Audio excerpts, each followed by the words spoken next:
हम इस वक्त बांका के चांदर रिवर पर खड़े हैं, नदी पर खड़े हैं। और ये नदी की भूमिका इस ज़िले की अर्थव्यवस्था और राजस्व में सबसे बड़ी मानी जाती है, चूँकि यहाँ से किसानों को सिंचाई मिलती है और बालू यहाँ से उठाव होता है, जिसके माध्यम से पूरे बिहार को, बांका को राजस्व मिलता है।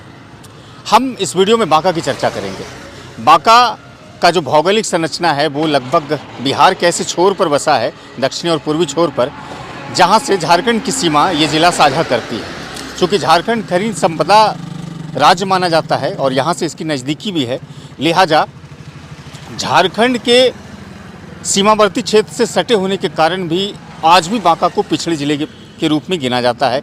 और इसकी गिनती पूरे भारत में लगभग 250 ऐसे पिछड़े ज़िले के तौर पर होती है, जिसको BRGF फंड मिलता है।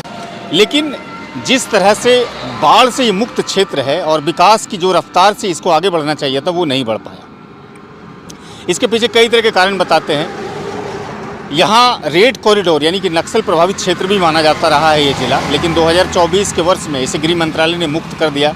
यहाँ से SSB और CRPF के जवानों को भेज दिया गया और बिहार पुलिस के जवानों को तैनात किया गया।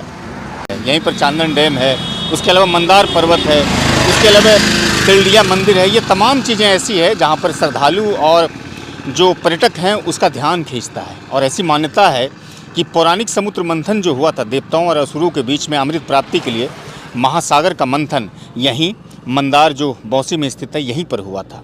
वहाँ पर भी सालों भर पर्यटक आते रहते हैं और वहाँ पर श्रद्धालु भी आते रहते हैं। अब बात हम करेंगे कि यहाँ के विधानसभा चुनाव, राजनीतिक और सामाजिक समीकरण क्या है। 1951 में, जैसा मैंने कहा, 1951 में ये विधानसभा अस्तित्व में आया। उसके बाद से कई दल के यहाँ पर उम्मीदवार जीतते रहे, विधायक बनते रहे।